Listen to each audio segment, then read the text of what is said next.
En comunicación telefónica, como lo hacemos desde hace un par de jueves, ¿no? Si mal no recuerdo, tres jueves. Tercer jueves ya. Estamos en comunicación telefónica con Adriana Eberle, profesora de Historia. Buen día, Adriana, ¿cómo le va? ¿Qué tal? Buen día, Joaquín, y buen día a la mesa y obviamente a todos nuestros oyentes. Sí, realmente ha sido también toda una experiencia para mí, ¿no? Centrarme así, ver año por año, ir viendo cómo de a poquito fueron dando pasos para lograr la tan ansiada independencia, ¿no? Y hoy justamente vamos a ver que empiezan a circular y siguen circulando nombres que son relevantes en nuestro pasado nacional, como Belgrano, San Martín, obviamente Güemes, de quien hablaremos después. El año 13 comienza, particularmente en enero, con la reunión de la tan recordada Asamblea General Constituyente de 1813, la Asamblea del 13 que habitualmente se le dice.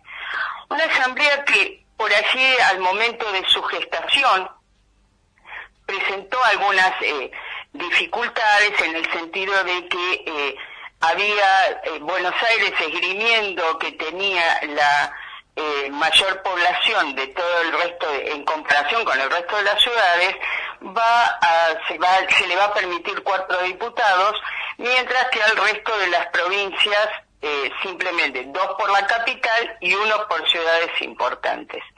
Si lo miramos, pensemos que había provincias que tenían alguna que otra ciudad más que la capital, y la provincia de Buenos Aires lo que tenía era solamente el ejido de la ciudad de Buenos Aires. De todos modos, hubo una participación interesante, porque además de haber sacerdotes, comerciantes, como podríamos pensar, también había personajes relevantes, como en el caso del propio San Martín y Vicente López y Planes, quien después hace la letra del himno nacional y además ocupó distintos cargos, incluso llegó a ser vicepresidente de la Nación. Lo interesante es que la Asamblea su primer acto es declararse soberana, es decir, estar por encima de todas las autoridades y también con facultades para poder obrar en consecuencia, es decir, con total autonomía. Esto nos está hablando que ya evidentemente estaban dando el paso más importante para declarar la independencia. Es decir, si una asamblea representativa de todos los pueblos se declara soberana es porque trae,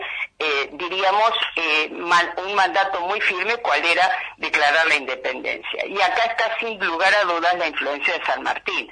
Es decir, San Martín desde la logia preparaba esa necesidad de declarar la independencia y sancionar una constitución.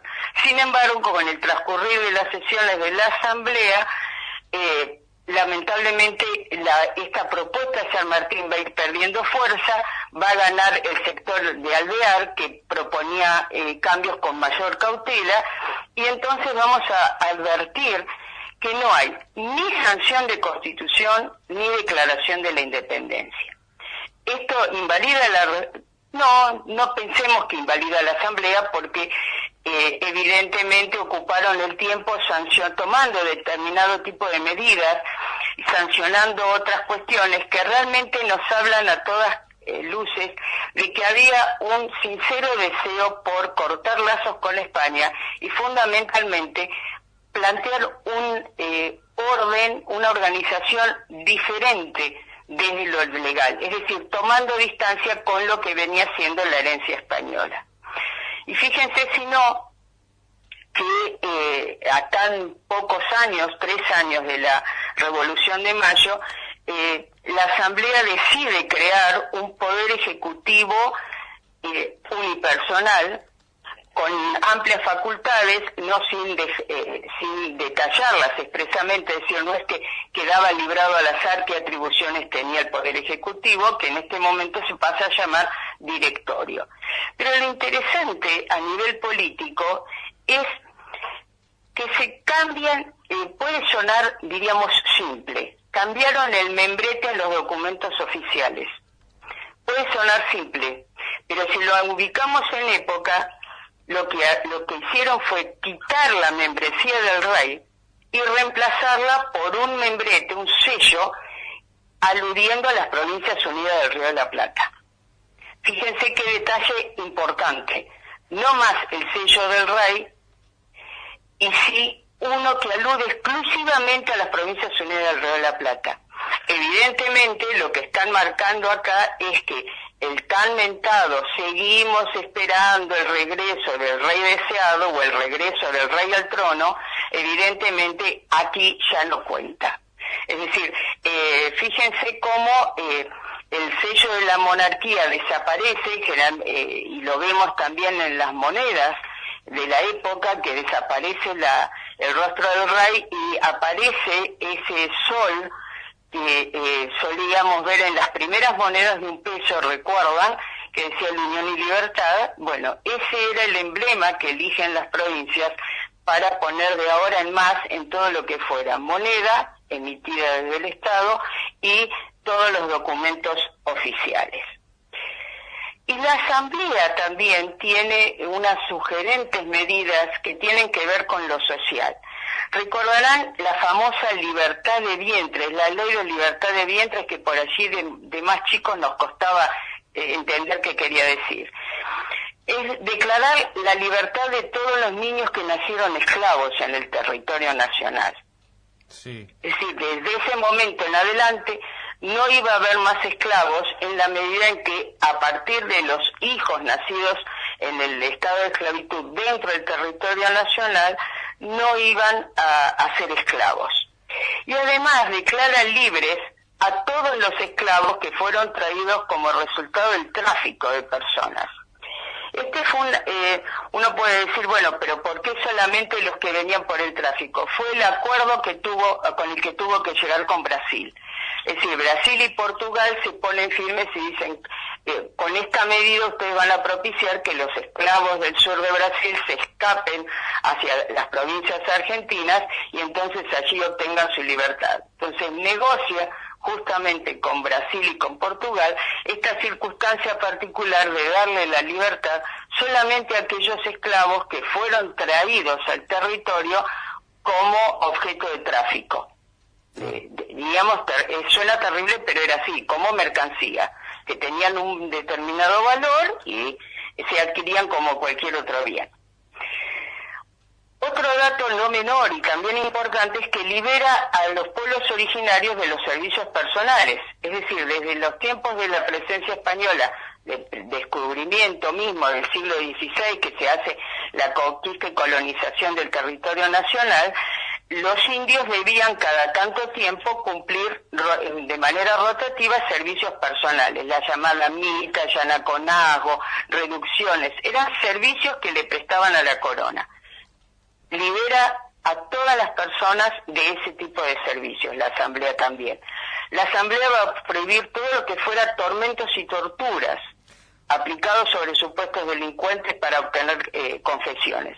Esto es también sumamente importante porque está hablando de que pesa en la Asamblea la idea de responder al carácter esencial de un Estado moderno y liberal como era la seguridad individual y, por supuesto, la preservación de la persona humana. Ahora, Adriana, esto muestra la cantidad de contradicciones o la cantidad de conflictos que le generaba a los dirigentes políticos de esa incipiente Argentina con respecto al status quo o al sistema que estaba imponiendo la metrópoli España. Es decir, la cantidad de cambios en lo social refleja esa disconformidad que había con el status quo del momento.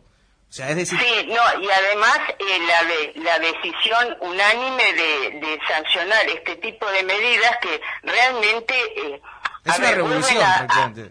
Vuelven a afirmar aquello que decíamos en el encuentro del 25 de mayo, es decir, el proceso de mayo en Buenos Aires fue irrevocable, es decir, no hubo vuelta atrás, y cada paso que fueron dando, fíjense, año por año lo vamos viendo, son cada vez más drásticas las innovaciones, porque si a todo eso le sumamos que suprime los títulos de nobleza, los emblemas nobiliarios, es decir, no se podían exhibir escudos nobiliarios como antes lo hacían. Suprime todas las diferencias sociales e incluso elimina una institución sucesoria, que era el mayorazgo. En los tiempos, por entonces, solamente heredaba el hijo mayor de una familia, digamos, la fortuna mucha o poca que tuviera de los padres. A partir de este momento, todos los hijos van a heredar por igual.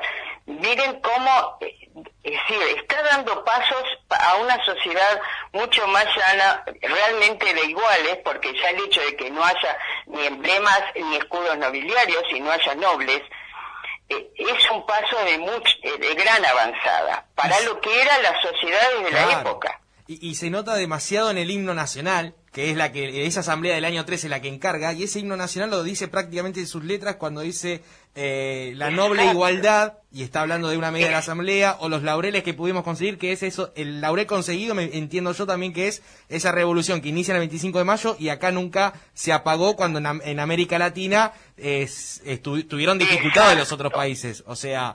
el texto, ese himno, te está relatando prácticamente, es simplemente una letra de lo que te está comentando lo que está sucediendo en ese año, 1813. Es increíble. Tal cual. Pero además, lo interesante del himno, y que es algo que con los alumnos de la carrera de historia trabajamos, es el leerlo y ver que es un compendio de historia, es decir, es una manera de hacer historia desde una letra que, al irse popularizando, y que no hace más que, y esto es un cortecito, pero habla de la cultura de la época, había una publicación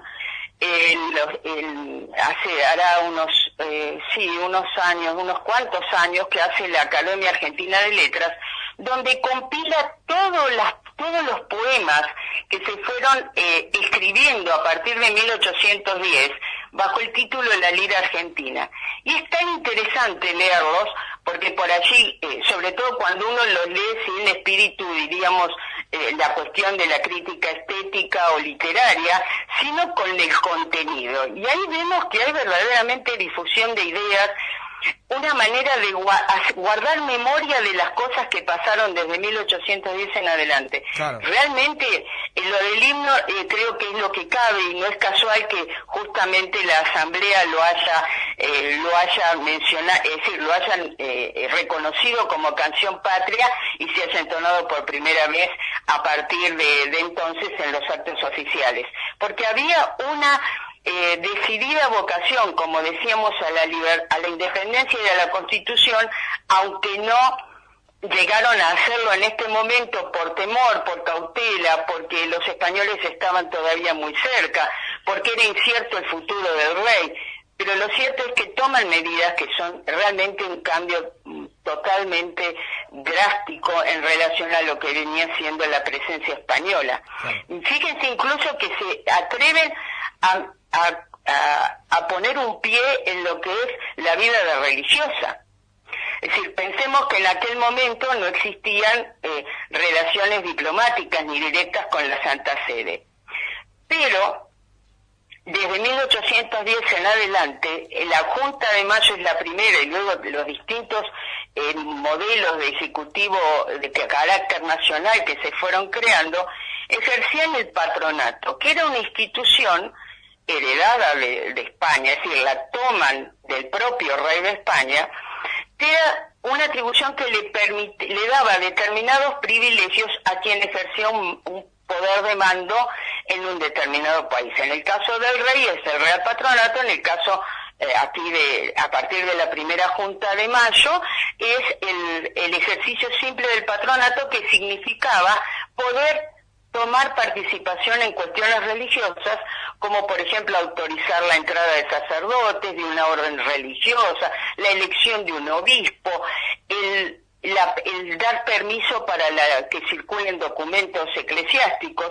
Y esa influencia se va a ver decididamente en la Asamblea, que echando mano de esa institución va, por ejemplo, a establecer una edad mínima para profesar los votos perpetuos, la abolición del Tribunal de la Inquisición, que si bien en Buenos Aires no había, sí había en Perú y en otros espacios de América, como para decir, bueno, la Iglesia hasta acá llegó, nosotros decidimos que la administración de justicia no es una cuestión de la Iglesia, sino del gobierno civil. Fíjense hasta dónde se atreve el gobierno de la Asamblea del 13. No, van con todo y deciden pelearse por todo.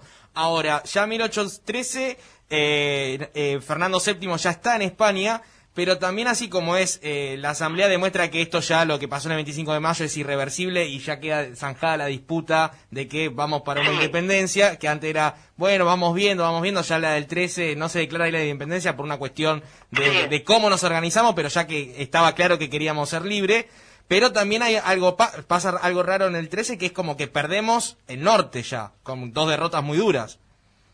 Claro, el tema del norte y acá, es decir, fíjense cómo la idea que tenía muy clara, es decir, que les quedó muy claro desde mayo del 10 que la idea era que todo el territorio que ocupaba el antiguo virreinato respondiera de alguna manera a esta propuesta de las Provincias Unidas del Río de la Plata.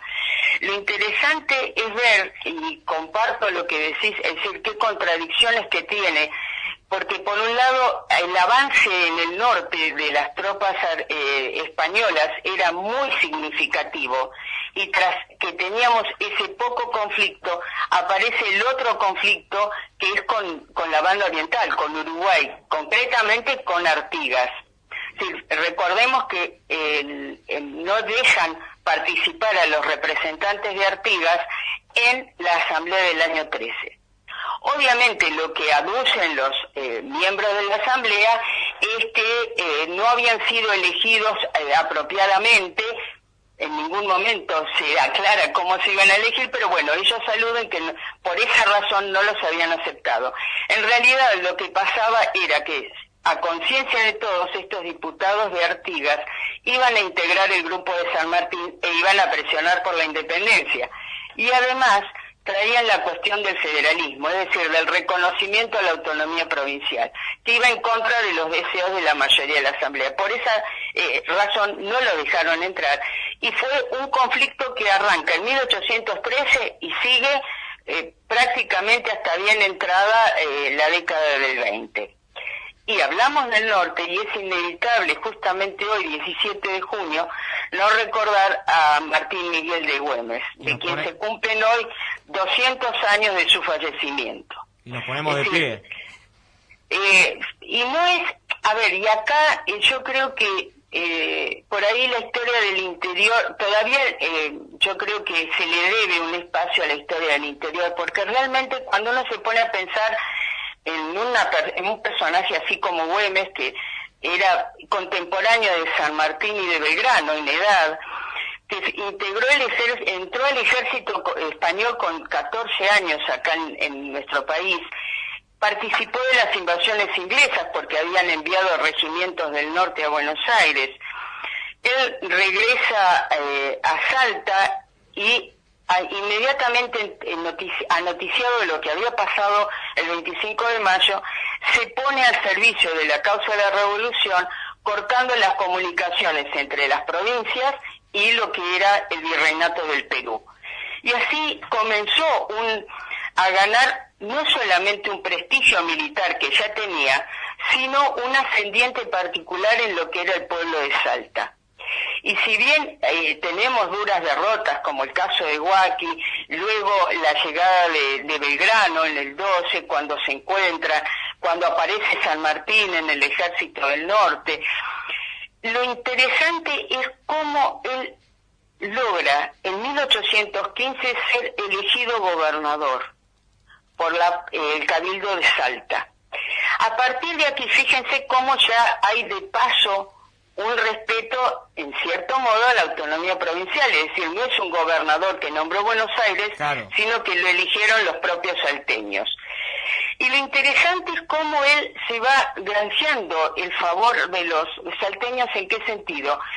Sería muy injusto para el pueblo de Salta decir que fue toda la campaña que lleva adelante Güemes y todo el freno indudable que le pone a las tropas españolas, es sin lugar a dudas obra de todo el pueblo salteño, porque el que sobrellevó el costo, diríamos, físico, anímico, material, espiritual, de la campaña de Martín Miguel de Güemes es el pueblo de Salta y el pueblo de Jujuy.